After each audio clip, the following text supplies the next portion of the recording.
All right, scholars, today we're going to continue our conversation on westward expansion and look at 3 additional land acquisitions with Unit 6, Lesson 5. For your do now, you're going to answer the question, imagine you were a member of the Mexican government after the United States annexed Texas. How would you feel and why? So at this time, go ahead and pause your video and answer your do now. So there can be a lot of different answers to this, and there's really not necessarily a right or wrong answer.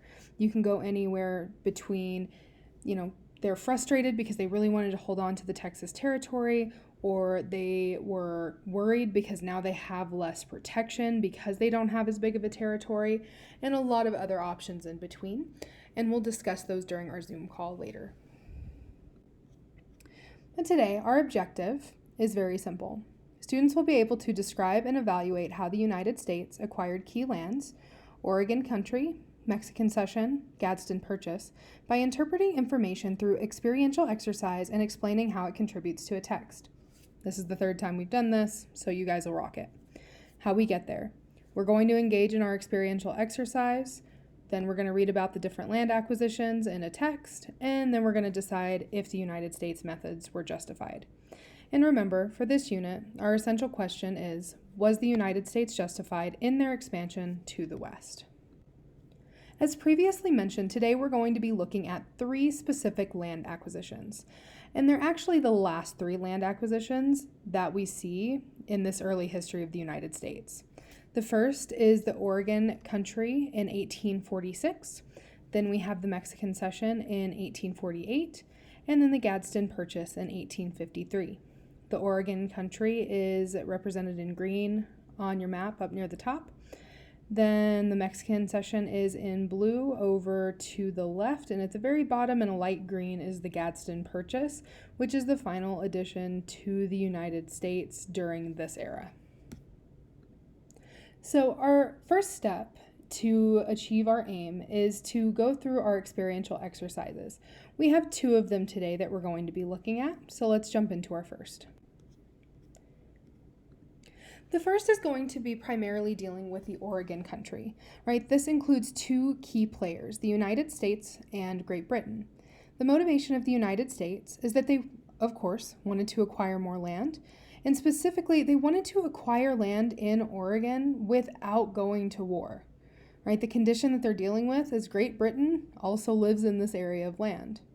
Great Britain's motivation is they want to acquire land in Oregon Country without going to war. So they have similar motivations here. The conditions that they're dealing with is that the Americans are living in the land, but also they're losing interest in this territory as beavers run low. Sounds a little weird. The reason for this is because the main industry in the economy at the time was fur trading and fur trapping. So they would trap the beavers and sell their fur. But this had been going on for so long at this point that they'd actually caused a really large drop in the population of these animals.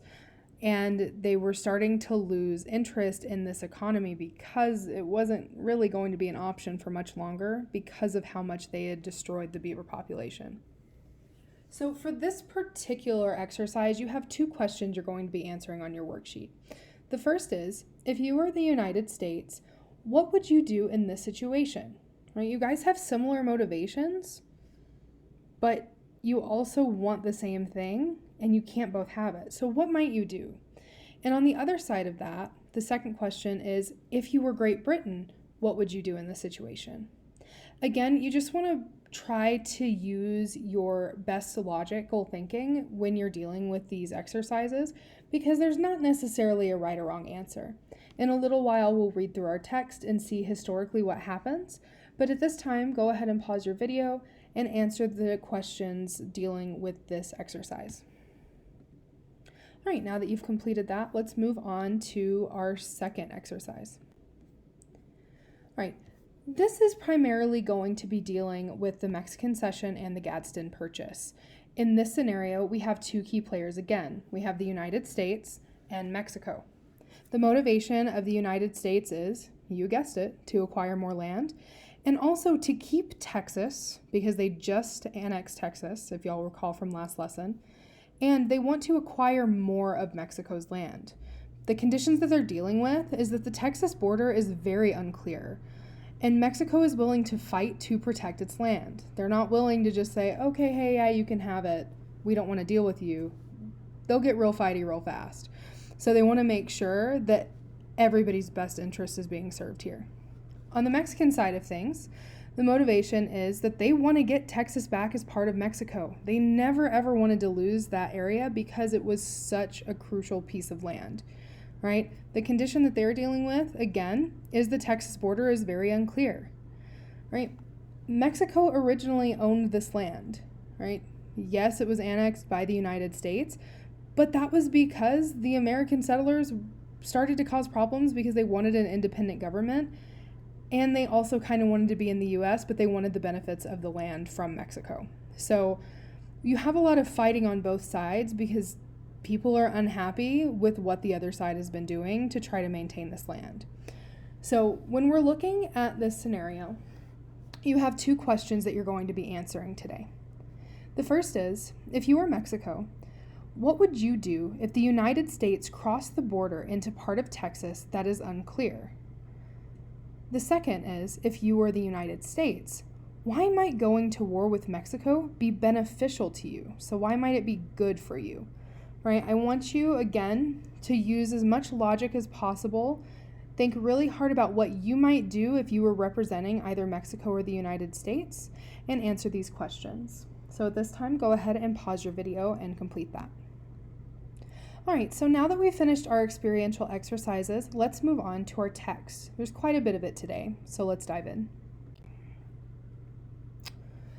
This is titled 16.8 Mexican Cession 1848 and Gadsden Purchase 1853. This is a relatively large portion of text, so it's broken up into 3 specific slides and 3 sections on your worksheet. Let's go ahead and take a look. The next large addition to the United States came as a result of what Americans now call the Mexican War. One cause of this war was the United States had annexed Texas. The Mexican government wanted Texas back, and Mexico knew that many Americans wanted other Mexican lands, including California. The two countries also disagreed about the southwestern boundary of Texas. Americans wanted the boundary to be the Rio Grande. Mexico wanted it to be about 150 miles farther north and east. In 1846, President Polk sent an army, led by General Zachary Taylor, to protect the Rio Grande. A group of Mexican soldiers tried to defend the area, believing that it belonged to Mexico. Crossing the river, they fought a small group of Americans. American blood has been spilled, General Taylor wrote to President Polk. Now the president had an excuse to go to war. Mexico, he told Congress, had started the fighting. On May 13, 1846, Congress voted to declare war. Many Americans were against the war. They felt that the United States was just trying to get more land. Others supported President Polk and cheered each U.S. victory. So we see a few disagreements here between the U.S. and Mexico, the major one being the annexation of Texas. They are frustrated. They want Texas back. It's a huge territory, and there's a lot of natural resources there. That's still the truth to this day, right? There's a ton of natural resources in that area. Right. The U.S. also wanted other Mexican territories and lands, including the state of California. Right. Mexico is not going to part with that very easily. Again, they have a lot of resources, especially when it comes to agriculture in California. And the last is really this issue with the boundary of Texas. You have some people that want it down at the Rio Grande. You have some that want it way north, so they have a little bit more room in the Mexican territory still, and Texas annexation didn't cause as much of a loss of land. Right? Ultimately, we see that President Polk declares war, which is going to cause a huge change in the course of the history between the U.S. and Mexico, as well as how much land we acquire. So at this point, go ahead and pause your video and answer question 8 on your worksheet. All right, so let's move to our next section of text and see how this starts to unfold. The war went on for nearly 2 years. The United States won the first battle at Santa Fe easily, but Mexico did not give in. President Polk then ordered U.S. troops to capture Mexico City, the capital. Mexican soldiers battled fiercely to defend their country. Both sides suffered great losses. In one battle at Mexico City, about 800 U.S. soldiers and 3,000 Mexican soldiers died or were captured. Even when U.S. soldiers captured the capital, Mexico did not admit defeat. Volunteer American soldiers continued to attack, rob, and kill Mexican citizens. Finally, the Mexicans surrendered. In February 1848, Mexico signed the Treaty of Guadalupe Hidalgo. In this agreement, Mexico ceded, which means to give up territory, a huge amount of territory to the United States. This land was called the Mexican Cession. It included the present-day states of California, New Mexico, Utah, and Nevada, as well as parts of 4 other states. Mexico also agreed to the Rio Grande as the border of Texas. The United States paid Mexico $15 million for this land, so roughly around the same amount as the Louisiana Purchase. Right, so this unfolds really quickly, right? The years of war weren't incredibly long. You only have like a 2-year war. The Americans are attacking and robbing and killing Mexican citizens. The Mexican people are still not, surrendering. They're just saying, hey, I don't care if you've taken our capital. We're still going to fight for our land. And ultimately, they do surrender by signing the Treaty of Guadalupe Hidalgo. They cede a huge amount of territory. If you look at the text again, it discusses California, New Mexico, Utah, Nevada. These are huge, huge, huge areas of land, and it also includes 4 other states, right? So they're giving up this territory, and it makes a huge impact on what our nation looks like today. So at this time, go ahead and pause your video and answer question 9. Let's go ahead and take a look at our last section of text. 5 years later, in 1853, Congress bought one last piece of Mexican land for $10 million. It was an area south of the Gila River in present-day Arizona and New Mexico.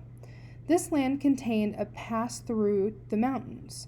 The pass would make it easier to build a railroad across the southern United States. This land sale became known as the Gadsden Purchase. It was named for the American who worked out the agreement. After the war with Mexico, American farmers, ranchers, and miners poured into the new lands. Their arrival changed the lives of people in the Southwest. These newcomers often took land that had previous claims on it. Mexicans and American Indians were offered the poorest jobs. In the years to come, these new settlers would fight many wars against Apaches and other American Indians before finally forcing them onto reservations. Right, so about 5 years after we see this huge gain of land through the Mexican Cession, we purchase a pretty small area of land that kind of is just the bottom chunk of New Mexico and Arizona, right? And this is the Gadsden Purchase. It's a very small area of land, but they paid $10 million for it. So just $5 million less than what they paid for the Louisiana Purchase, as well as what they paid with the Mexican Cession. Right, so a huge chunk of change for a pretty small amount of territory, right? I want you to consider, as you answer the question at the end of your worksheet, what's happening during and after the Mexican War, right? We saw a little bit before kind of what the situation was during the war. We have American soldiers doing some shady stuff. We have a lot of conflict, a lot of long-term suffering of peoples. And then afterwards, you would expect, hey, well, the war is over, everything is going back to, something good. And there are benefits, right? We have farmers and ranchers and miners, and those are still really important industries in the Southwest today, particularly in New Mexico. However, we see a different perspective near the end of our text. We see that American Indians are not taking being pushed out of their land very lightly, right? They're willing to fight because their land has been taken, right? Further, people are being discriminated against. You have Mexicans and American Indians being offered really, really just crummy jobs, right? So I want you to keep those things in mind as you review your text and answer your last question on your worksheet. So go ahead and pause your video at this point, and then we'll wrap it up. All right, so now that we've finished reading our text and we've done our experiential exercise, let's review our question. Was the United States justified in their expansion to the West? There's a lot of different ways we can answer this, right? There are some pros and there are some cons to the way that people are expanding the nation, right? And I look forward to having this discussion with you during our class period. I hope you enjoyed this lesson. And if you have any questions, please make sure you jot them down and ask me when we meet in our Zoom setting.